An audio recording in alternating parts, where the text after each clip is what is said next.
शेवटी तुम्हाला माहिती की आपल्याला आता सध्या पूर्वीचे ट्रिगर्स होते, आता ते ट्रिगर्स आपण आता पूर्वीच्या आणि आता आपण ते कमी केले आहेत. आणि निश्चित प्रकारे ज्याचं नुकसान झालं त्याला पीक विम्याचे मिळालं. नांदेडमध्ये पीक कापणी प्रयोगामध्ये या राज्यामध्ये मागच्या ह्याच्यामध्ये पूर परिस्थितीच्या टायमाला सगळ्यात जास्त नुकसान या राज्यामध्ये नांदेड जिल्ह्यात झालं होतं. आणि त्यामुळे निश्चित प्रकारे नांदेड जिल्ह्याला त्यामुळे शेतकऱ्यांना पीक विमा मिळणं साहजिकच होतं. आणि ती रक्कम नांदेड जिल्ह्यामध्ये माझ्या शेतकऱ्यांना मिळालेली आहे. अजूनही इतर जिल्ह्यामध्ये सुद्धा काय जिथं रक्कम मिळाली नाही आणि काही ठिकाणी आकडे आम्ही परत त्यांना फेर अजून चौकशी करा, त्यातनं काय शेतकरी राहिले असतील इतर जिल्ह्यामध्ये, कारण का प्रत्येक जण आता नांदेडचाच उदाहरण दिलं जातंय. तिकडं इतर ठिकाणी पण नुकसान झाले, पण शेवटी आपल्याला माहिती आहे की 50% सॅटेलाइटचा जो केंद्राचा विषय हा विषय आणि 50% आपल्या पीक कापणीचा, त्यामध्ये जे नुकसान जास्त झालं असेल किंवा नुकसान कमी झालं ह्याचा अंदाज येतो. त्यातनं काही ठिकाणी अजूनही असं वाटतं की थोडं काही ठिकाणी आपण दुरुस्त करणं गरजेचं आहे. आम्ही त्या बाबतीमध्ये विमा कंपनीशी आणि शिवराज सिंग चव्हाण साहेबांशी केंद्राशी बोलतोय की जेणेकरून त्या बाबतीमध्ये आपण सर्कल वाईज आम्हाला तिथं रिपोर्ट द्या की कुठले नुकसान झालंय. आणि जे काही शेतकरी अजूनही वंचित राहिलेले आहेत नांदेड जिल्हा सोडून इतर जिल्ह्यातले, त्या शेतकऱ्यांना सुद्धा खरं तर पीक विम्याचा लाभ मिळाला पाहिजे अशी आमची केंद्र सरकारला मागणी आहे. आणि विमा कंपन्याला पण आम्ही त्याकडून घेतो. नांदेडचा हा जो प्रकल्प आहे तो राज्यामध्ये राबवण्याची इच्छा किंवा कसं करता येईल? 100% नांदेड जिल्ह्यातल्या म्हणजे सगळ्यांनीच खूप चांगलं काम ज्यावेळेस या भागामध्ये पूर आला होता त्यामध्ये सगळ्याच शेतकरी आमच्या कृषी विभागाने महसूल विभागाने खूप चांगलं काम यामध्ये इथं केलेलं आहे. आणि निश्चित त्याचा फायदा माझ्या शेतकऱ्यांना झालेला आहे. ऑलरेडी नुकसानच नांदेड जिल्ह्याचं सगळ्या राज्यामध्ये जास्त झालं होतं.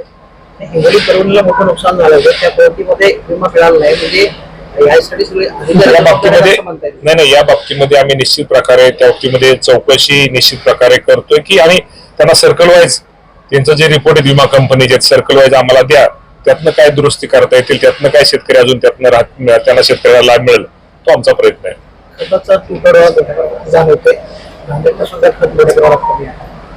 खताच्या तुटवड्या बाबतीमध्ये मी तुम्हाला एवढं सांगेल की शेवटी तुम्हाला सगळ्याला माहिती आहे की जे इराण आणि इस्रायलचं युद्ध चालू आहे त्यामुळं अडचण आहे. पण आज अडचण नाही, परंतु भविष्यामध्ये अडचण येऊ शकते. परंतु त्या बाबतीमध्ये आम्ही निश्चित प्रकारे आमचा कृषी विभाग त्या बाबतीमध्ये सतर्क आहे. आम्हाला आपल्याला केंद्राने जे आवंटन मंजूर केलेलं आहे, आता आपण पहिला ह्याच्यामध्ये जर आपल्याला माल आलेला आहे आपण त्या बाबतीमध्ये अजूनही त्या आवंटनात बाकीचे दुसरा जे आपल्याला येणं गरजेचं येणं जे आपली सरकारच्या बाबतीत आवंटन मंजूर येणार आहे त्या बाबतीमध्ये आपण आशावादी आहोत की आपल्याला निश्चित प्रकारे खताच्या बाबतीत तूट भासणार नाही. खरीपाच्या अनुषंगाने काही राज्यामध्ये आढावा घेतला? खरीपाच्या अनुषंगाने निश्चित प्रकारे आम्ही आढावा घेतोय की ह्या वर्षी आपल्याला किती बियाण्याच्या बाबतीमध्ये असेल, खताच्या बाबतीमध्ये असेल, पाण्याच्या बाबतीमध्ये असेल, काय केलं पाहिजे, कुठल्या उपाययोजना केल्या पाहिजे त्या बाबतीमध्ये राज्य सरकार काळजी घेते. आणि आपल्याला माहिती आहे खरीप हंगाम हा आपला मोठा हंगाम असतो. त्यामध्ये जी पिकं असतात निश्चित प्रकारे चांगल्या शेतकऱ्यांना बियाणं चांगलं त्यांना दर्जेदार मिळालं पाहिजे, त्यामध्ये कुठल्या शेतकऱ्याची फसवणूक झाली नाही पाहिजे. आणि त्या बाबतीत आम्ही असा करतो की एल निनोमुळे आपल्याला पाहते की ह्या वर्षी पाऊस थोडा कमी पडतोय असा हवामान विभागाचा अंदाज आहे. त्यामुळे दुबार पेरणीला जरी उद्या बियाण्याची गरज आली तेही आपण तयारी करतोय. पीक कर्जाच्या बाबतीमध्ये शेतकऱ्यांचा अनुभव असा खूप टाळाटाळ केलेला ते बँकांकडून खूप सतावलं जातं, म्हणजे वेळेत पीक कर्ज मिळत नाहीये.